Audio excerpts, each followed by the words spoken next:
L'hiver, c'est une période où pour tout le monde c'est la même chose. Il fait nuit hyper tôt, il fait froid, on n'a pas envie de s'entraîner dehors c'est pénible, mais de toutes les périodes qu'il y a dans l'année, c'est celle qui à mon avis récompense le plus. Là il y a la petite intro.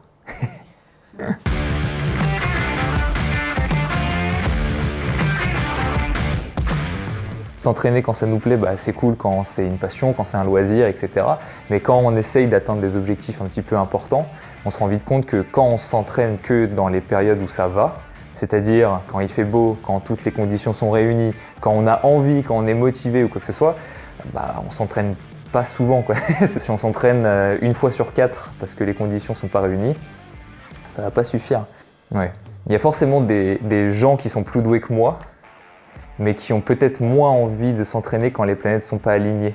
Donc les jours où il fait vraiment moche, les jours où j'ai pas envie de m'entraîner, les jours où c'est difficile et que j'ai envie de tout sauf d'aller m'entraîner, je me dis faire cet entraînement, je suis sûr qu'il y en a énormément qui eux ne le font pas et c'est un entraînement gagné sur eux. Et toute la partie douée que j'ai en retard sur eux, c'est l'assiduité. Exactement, elle est rattrapée par l'assiduité séance après séance, c'est là où on va venir grappiller petit à petit, voilà.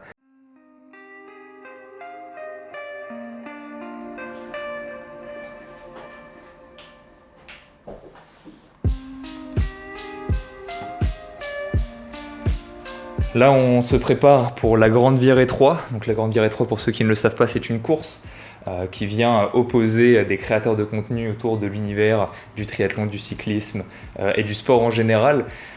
Cet événement, il est marrant parce que en réalité, il est né du confinement et j'aime beaucoup cette idée-là parce que les gens en ce moment, ils ont besoin de motivation un petit peu. J'ai envie de dire que avec le contenu que je crée, j'ai envie que les gens soit ils apprennent, soit ils se motivent, soit au moins ils aient un petit peu de fun. Donc si on peut réussir à pousser les gens à s'entraîner dans des conditions, dans des moments de la vie où on ne pousse pas à faire du sport, voilà, si on peut réussir à mettre les gens un petit peu à l'activité, franchement, c'est au moins une petite pierre de mise à l'édifice. Au final, j'ai envie de dire que rien n'a changé depuis qu'on est des enfants. Avant, on lisait des histoires sur les chevaliers, on a envie d'être des chevaliers. Je me dis, si on raconte l'histoire d'un triathlète, peut-être que les gens auront envie de se mettre au triathlon. Voilà, et écoutez, je suis déjà bien en retard puisqu'il faut que je m'échauffe, donc on va y aller.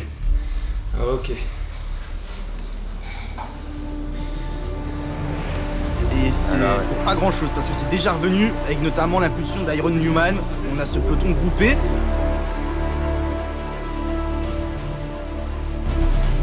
Iron Newman qui est en train de faire l'effort également derrière. On est sur du 10 watts kilo des deux côtés. Il lâche pas, hein.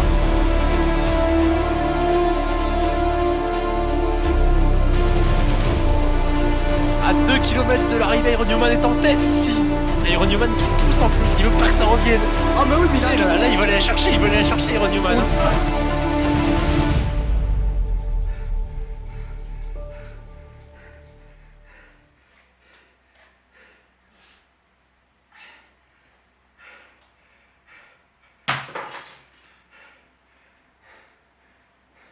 Bon, la course est terminée, alors je vais pas spoil pour ceux qui ne l'auraient pas vue et qui souhaiteraient la voir après peut-être cette vidéo. Tout ce que je peux dire, c'est que là je n'ai plus rien. Je pense que c'est peut-être la course où j'ai le plus donné sur un temps aussi court. Vraiment, là mes cuisses, je n'ai rien. J'ai réussi à lâcher un petit sprint à la fin, mais je sais pas d'où il sort. Quoi qu'il en soit, au-delà de toutes les félicitations que je peux donner aux participants, on va se servir de cette course comme benchmark. C'est vrai que vous savez pour la majorité d'entre vous que dans ma méthodologie, je ne suis pas pour faire beaucoup de tests, hormis si ça peut nous rassurer psychologiquement. En tout cas, ça ne nous sert pas à grand-chose pour planifier notre progression. Cela étant dit, quand on a des données sous les yeux, autant en profiter.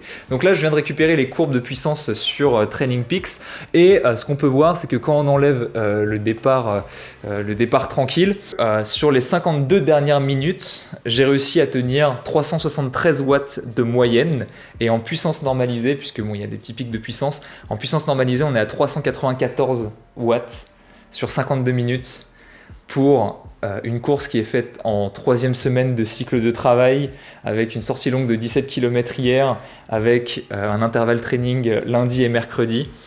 C'est plutôt encourageant. Voilà, ce que j'espère pour tenir 40 km/h sur 180 km, c'est à peu près 300 watts de moyenne pendant les 4h30 sur l'Ironman. On est bien parti pour réussir. Voilà. Il nous reste allez, encore une petite trentaine de watts à FTP à venir gratter. En tout cas, les valeurs sont bonnes. Et bien voilà, le benchmark est pris en vélo. Moi, je vais pouvoir aller manger, je vais pouvoir aller me reposer, me mettre peut-être un petit peu en PLS et la préparation continue. Beaucoup de personnes profitent de la période hivernale pour faire une petite coupure de quelques semaines, voire même un mois, pour certains, voire plus, hein, une fois qu'on est lancé. Pourquoi s'arrêter exactement? Personnellement, j'ai juste fait 2 semaines, c'était même pas de coupure, en gros une dizaine d'heures dans la semaine, mais sans intensité. C'était histoire de me refixer les objectifs après la course qui avait été annulée en 2020, le temps de savoir quel Ironman on allait faire. Et hormis ça, ça fait depuis que j'ai repris post-blessure que je m'entraîne et beaucoup. J'ai même pu tu sais, il y avait les statistiques de Strava en fin d'année là où ils te disaient vous avez été actif pendant 340 jours, bien joué, et tu fais ouf, on n'a pas raté beaucoup de jours d'entraînement. Littéralement, ça fait 1 an et demi que j'ai jamais vraiment coupé, quasiment maintenant 1 an et demi. C'est souvent, on oblige à des gens de faire une coupure annuelle alors qu'ils n'en ont pas besoin. C'est-à-dire que quand on a une pratique loisir, quand on n'est pas le nez dans ses entraînements ultra assidus à chercher à progresser à chaque semaine, et là c'est pas une question d'heures, hein, c'est plutôt une question de... Parce qu'il y a des gens qui travaillent 60 heures semaine et qui peuvent s'entraîner que 5 heures, mais en fait ces 5 heures-là, c'est un stress supplémentaire qui dans leur vie va leur coûter énormément.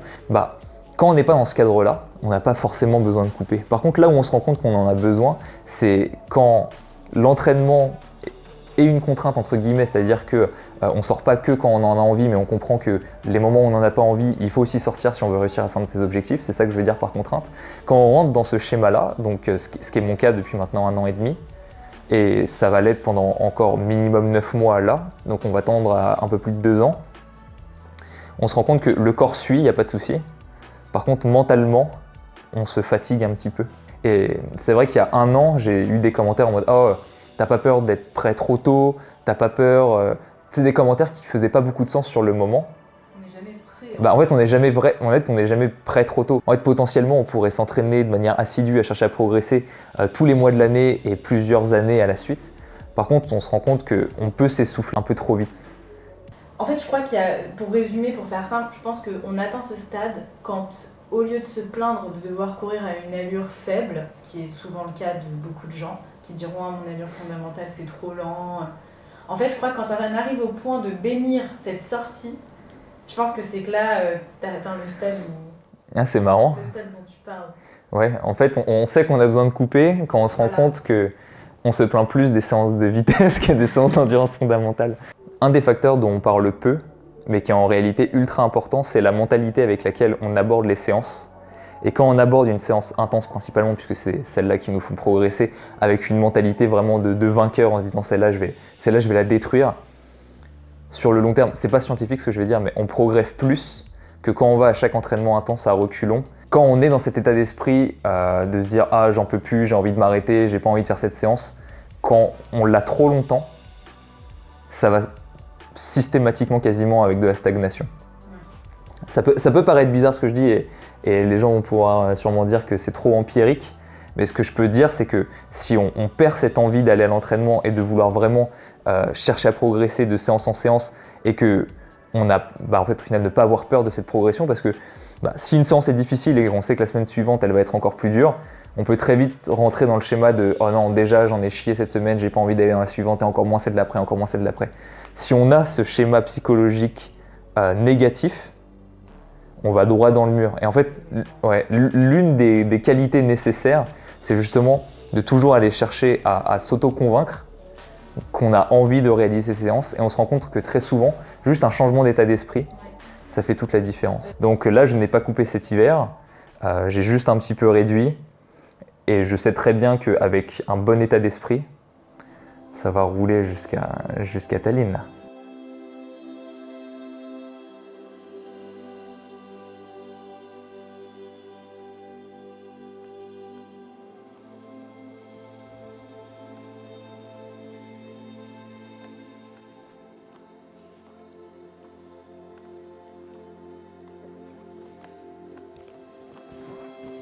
Bon, séance du jour, un petit classique, 10 fois 1 minute, 1 minute. On est au début du cycle, là c'est ma 3e séance aujourd'hui. La 3e séance elle est importante parce que les 2 premières on prend un petit peu cher, hein. Le temps qu'on s'habitue à la vitesse, quand on arrive sur un cycle VMA, le premier mois il fait mal. Et après ça va être vraiment sur le 2e, 3e mois qu'on va commencer à prendre nos marques et à vraiment progresser sur ces vitesses. Donc le premier mois sur 3, ça devrait nous amener jusqu'à février normalement sur cette qualité. Et après ça nous laissera mars et tout après pour faire des préparations de plus en plus spécifiques jusqu'à l'Ironman. 10 fois 1 minute, 1 minute, c'est une séance qui normalement précède parfaitement le 10 x 400 qui est alors, une séance légendaire.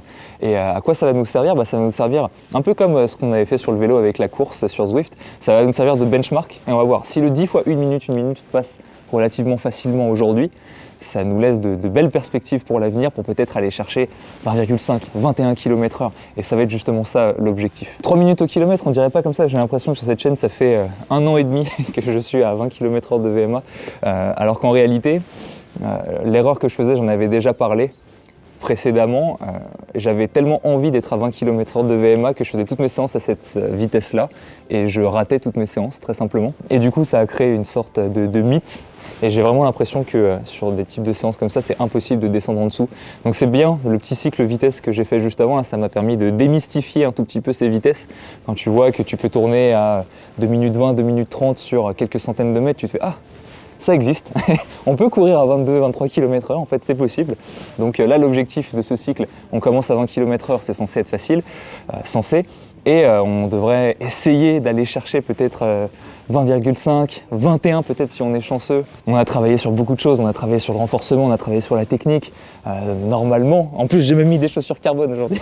Non, ça va pas changer grand-chose, mais normalement on met tout de notre côté pour justement avoir relevé un petit peu ce plafond de verre qui nous limitait pendant si longtemps. Et en plus de ça, objectif subsidiaire, on est entre Noël et le jour de l'an, on n'arrête pas de manger comme des petits cochons. Donc il faut garder un petit peu d'activité physique. Et là cette semaine, j'ai raté 2-3 entraînements là. Mais en même temps, il vaut mieux manquer d'assiduité entre Noël et le jour de l'an que manquer d'assiduité entre le Nouvel An et Noël. Voilà, donc c'est pas très grave, il faut pas trop s'en tenir rigueur. On sait que après le Nouvel An 2021, ça ira mieux.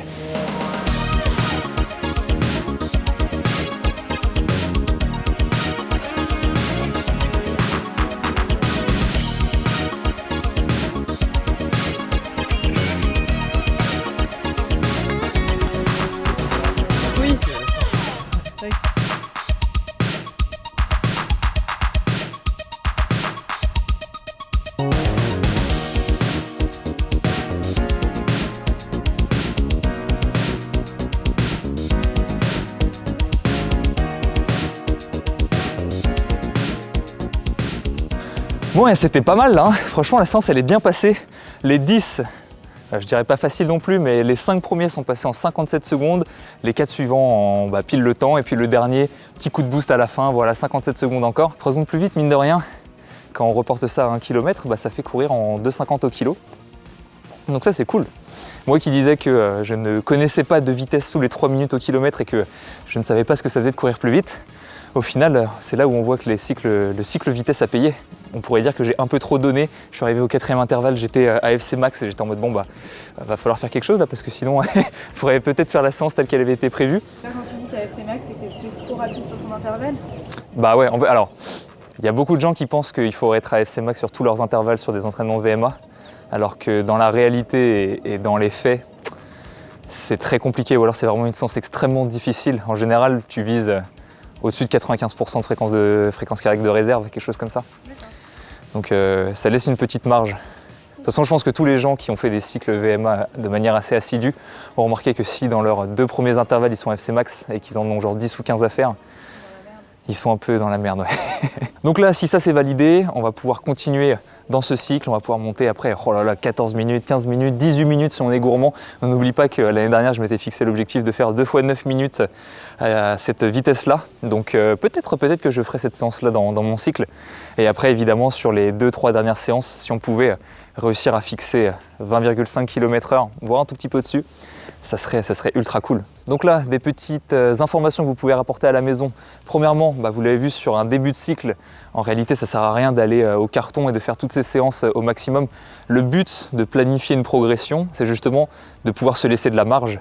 Si vous allez à tous vos entraînements et qu'en fait, quel que soit l'entraînement, vous finissez à moitié mort, vous allez ralentir votre progression. Donc si vous définissez qu'une séance finit avec de la marge, ce qui est le cas aujourd'hui, il faut que ça finisse avec de la marge. Donc bon, on finit cette année 2020 qui était pas fameuse sur une bonne note. Moi maintenant, eh bien, je vais rentrer à la maison, ce soir raclette, dans quelques jours, nouvel an, et on va pouvoir partir sur une nouvelle année du meilleur pied possible. Voilà. C'est lui mon meilleur pied. On va finir avec une petite rubrique qui va venir assez régulièrement, je pense, dans les vidéos. C'est juste lister un petit peu les axes principaux, les problématiques principales que j'ai rencontrées là dans le mois qui vient de s'écouler. Et comme ça permet d'avoir un petit fil rouge et de voir dans les épisodes suivants si j'ai réussi à apporter une réponse à ça. La première problématique que j'ai rencontrée, là le mois précédent, j'ai commencé les entraînements spécifiques à vélo où j'ai commencé à faire mes entraînements intenses en position contre la montre parce que en termes de transfert pour s'adapter à la position, étant donné que c'est là où il y a les contraintes musculaires les plus élevées et là où il y a le besoin de plus de coordination, c'est là où on a le plus de transfert et d'adaptation. Le problème, c'est que autant sur le vélo de route, le niveau que j'ai en termes absolus de watts, il est assez proche du niveau requis pour faire la compétition, enfin pour atteindre mon objectif. Quand je passe en position contre la montre, là l'écart se creuse un petit peu et le challenge devient un peu plus grand. Mais l'une des choses qui serait quand même pas mal, c'est de réussir à m'adapter un peu mieux à la position et d'adapter surtout la position à moi, histoire de diminuer un petit peu cet écart pour que j'ai besoin de un peu moins bosser et que ce soit un petit peu plus simple d'atteindre les 290-300 watts sur 4h30. La deuxième problématique, on va très vite passer dessus, c'est qu'on nage pas. Donc le fait qu'on nage pas, ça a un point positif, c'est du coup je cours et je roule beaucoup plus. Donc ça c'est hyper cool, parce qu'en fait au final c'est là où j'ai beaucoup de temps à gagner. Le problème c'est que autant j'ai pas beaucoup de temps à gagner en natation, autant j'ai beaucoup à en perdre. Donc si au lieu des 1 heure, j'avais fait 1h06 à Nice, je voulais gagner un petit 6 minutes, c'était raisonnable, mais si en nageant pas je fais 1h30, là ça devient embêtant. Donc ça problématique, Macron, tu es le seul à pouvoir y remédier pour le coup. Tu vas encore te faire bannir avec des gens qui vont dire ouais, t'as encore pas dit. Non, écoute, c'est des rabat-joie, ils font ce qu'ils veulent. Et comme c'est quelque chose que je ne maîtrise pas, eh bien, je ne m'attarde pas dessus et je ne maudis pas le monde de ce qui arrive. Ça ne sert à rien de perdre de l'énergie sur les choses qu'on ne maîtrise pas. On va pouvoir passer du coup au troisième point. Troisième point, en réalité c'est la même chose parce que je suis beaucoup moins assidu en préparation physique et je sens pas forcément de blessures qui arriveraient ou de douleurs ni quoi que ce soit, quoique de temps en temps, mais c'est surtout que je vois une perte de performance liée au renforcement que j'avais avant et que je suis en train de perdre de plus en plus. Donc ça c'est embêtant parce que ça me fait perdre un avantage. Mais tu vois, j'ai pas les poids, j'ai pas la barre, j'ai pas le truc, je suis obligé de la... Donc non, moi ça me va pas et donc du coup je suis beaucoup moins assidu, donc je compense ça, je fais un petit travail de mobilité, je m'étire, je machin, mais je suis pressé de avoir tout le matériel nécessaire pour améliorer ma performance, pour travailler sur les aspects mécaniques dont je parle beaucoup et pour réduire le risque de blessure parce que c'est quand même toujours le nerf de la guerre ça, et le renforcement pour moi c'est j'ai envie de dire c'est le truc numéro 1 pour lutter contre la blessure et pour en revenir surtout, parce que quand on est blessé, il faut agir pour réussir à s'en sortir. Et on va se laisser sur un petit dernier point parce que on va pas non plus faire toute la liste exhaustive, mais en ce moment, je mets pas mal l'accent sur le volume. Quand je dis volume, c'est le volume des sorties longues parce qu'en soi, je suis toujours entre 15 et 17 heures par semaine, ça bouge pas trop. Mais du coup, je rallonge un petit peu les sorties longues parce que ça reste un gros point faible. J'ai toujours du mal à faire des sorties très longues et c'est quand même dommage pour un Ironman. Donc là, cette fois-ci, j'essaye de m'y prendre le plus tôt possible pour que vraiment le volume ne soit pas un problème. Donc en gros, là, c'est les 4 problématiques principales: position à vélo, renforcement, natation et la longueur des sorties longues sur lesquelles il faut que je m'attarde un petit peu. Une fois ces 4 problèmes réglés, il y en aura d'autres. Et puis surtout, on va pouvoir voir dans les épisodes suivants comment je fais pour pour trouver une solution. Parce que ouais, c'est bien d'avoir des problématiques et de les trouver, c'est déjà une bonne étape. Et après, c'est juste que ça s'empile pas.